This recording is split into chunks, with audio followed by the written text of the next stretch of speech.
Hi, my name is Sandy Giff. I'm with the Gift Group with Keller Williams Realty. How are you guys? I am here today to talk about Disney Vacay. A Disney vacation. How great is that? Um, what gives me the right to talk about Disney vacation? Well, because I've been coming to Disney World from 19, what year was that? From 2000, year 2000. I've been vacationing with them for a very long time. I was living in New York at first, and then we were vacationing twice a year back and forth to Disney until we finally moved down here, and I love it. Yay! I'm originally from Jamaica, so of course I'm gonna love Orlando. Anyway, anyway, a Disney vacation is great. They have 4 different parks. There's no way in the world you could complete all 4 parks in a week. I'm telling you right now. One day in the park and it's like so exhausting, especially if you do what we do.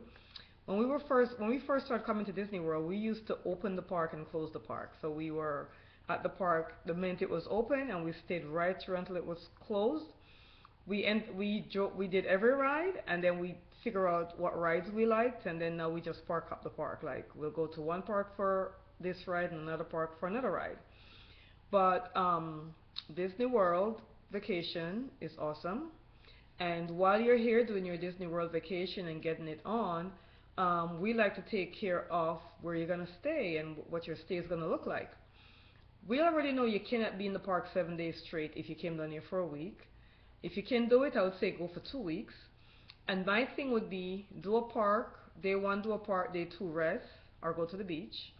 Day three, do a park, and then the next day, rest, or go to the beach. That's my idea. Um, I'm talking about beaches. Are there beaches there? Of course there is. So a Disney vacation could exist if you go into the parks. It could also exist if you go into different dinner shows and to the beaches. So let's talk about that. So the parks are awesome. As you know, the Magic Kingdom is basically for children, I would say. If you have young kids, I'm going to say kids 12 and under tend to love the Magic Kingdom. A lot of times once they start to get out of 12, they're like, I don't really want to go to the Magic Kingdom that much anymore. So they might want to they start to phase out of the Magic Kingdom.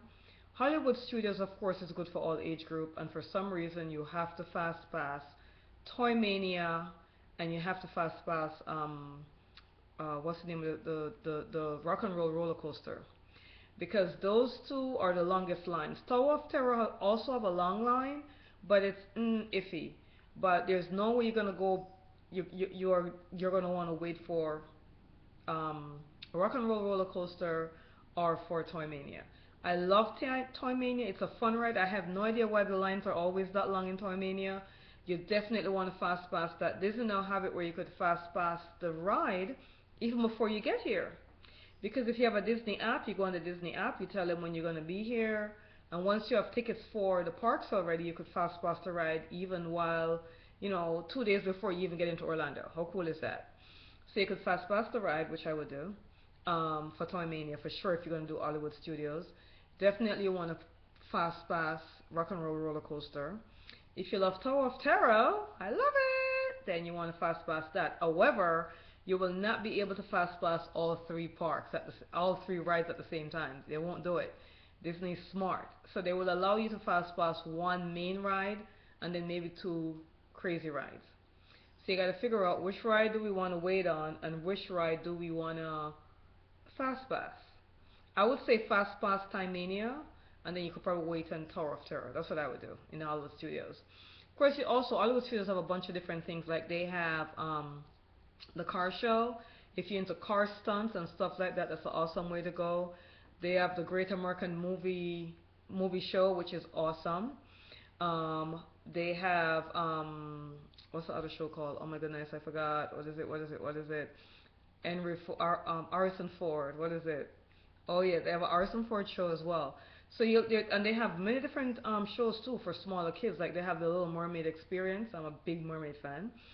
I'm a big Little Mermaid fan, so they have Little Mermaid Experience, and they have some other cartoony stuff that's on the Disney Channel, which I can't remember right now.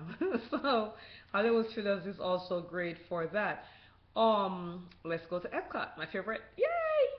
So in Epcot, you have the Test Track ride. It's a car ride, and you have Mission Space. And Mission Space now, you got to make sure that you're feeling okay to go on Mission Space. Okay, Mission Space is one of those rides where if you're not feeling good, or if you just ate, or you're not settled in your stomach, you may not want to go on Mission Space. However, they do have the mild version and the intense version. If it's your first time, I'll say check out the mild version first before you go to the intense version. My favorite ride in Epcot is Soarin'. Yay! You have to fast pass Soarin'. If you fast pass no other ride in Epcot, you need to fast pass Soarin'. So you have to fast pass Soarin' if you're gonna go to Epcot. For the little kids, there's a lot of other little rides they have. Like they have Honey I Shrunk the Kids or Honey I Shrunk the Audience. They have one with Ellen DeGeneres, which is about universal energy. It's about an hour and a half.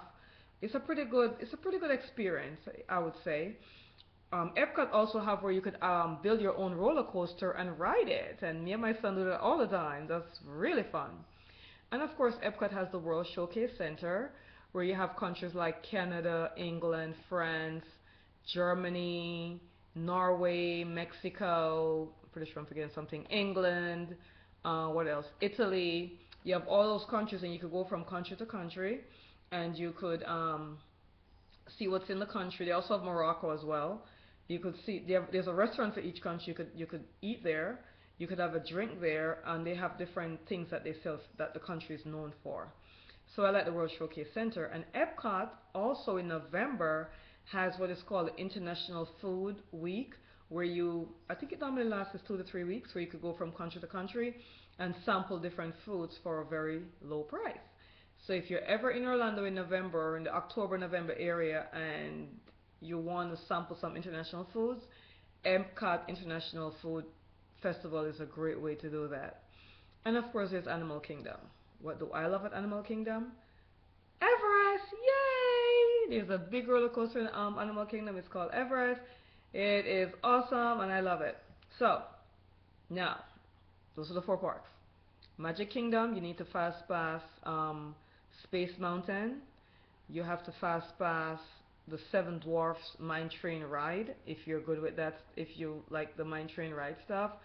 And you have to fast pass, what's the other ride? I can't remember. It's a water ride. It's the only water ride in Magic Kingdom. You're going down I forgot what it's called, but you gotta fast pass that ride. It's the only water ride in Magic Kingdom. In Animal Kingdom, you have to fast pass Soarin'. In Epcot, you gotta fast pass, no, in Animal Kingdom, you must fast pass Everest. And in Epcot, you must fast pass Soarin'. And in Hollywood Studios, you gotta choose what you want to fast pass. Toy Mania, I would suggest you do that, or Tower of Terror, or Rock and Roll Roller Coaster. This is gonna depend upon the age of your children. Toy Mania is for smaller kids, but I love it too. Okay? So while you're here having all this fun, what we love to do is to tell you that, hey, why not invest in a piece of real estate in Orlando? Why not? So we specialize in selling selling condos and houses and villas that are zoned for short-term rental. And then you're asking, well, what's the difference with that? What's up with that? Well, what's up with that is if you bought a home or a villa or a condo and it's zoned for short-term rental, guess what? You could stay in it when you're vacationing down here, and when you're not, you could hire a property management company to rent it out to tourists. Some of the property management companies, I believe they charge 20 to 30% of the bookings, and they'll arrange to get it cleaned and maintained in between visitors. And also, we would encourage you to get one in a gated community or a gated guarded community, so you don't have to worry about, vandalism and stuff like that.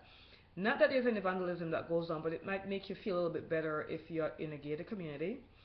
If you go for a condo or a villa, then obviously they would maintain all the outside grounds, including the pool, the clubhouse, the kids play area, that type of thing. If you have a house in a gated community, then the property management company would make an arrangement with you to keep the grass cut and keep your pool maintained. One of the main things if you're going to buy a vacation home is you want to have a pool, no doubt. Because I remember when I was in New York, my biggest thing was, hey, if I'm going to be in Florida, I need to have a pool, yay! So that you need to do. So that's where we come in. So you could give us a call, 407-655-6619. We would love to talk to you about owning a home or a condo or a villa in the Disney area, the benefits of it, the benefits that you could have from it, the income you could make from it. You could start out with one, then get two or three. You could send your friends down. The property management company will allow you also to book your own bookings. So if you had friends in the area where you live that wanted to come down to Orlando, you put your friends onto your property management company and they'll make the arrangement. Or you can make you can make the arrangement that yourself if you want to give your friend a discount. Depends upon how that friend is. You could also rent out to other family members, whatever you want to do. But every year, millions of people is coming into Orlando, and guess what? Most of them don't necessarily want to stay in a hotel because let's face it, they're coming on with their families, and a hotel room is just this big.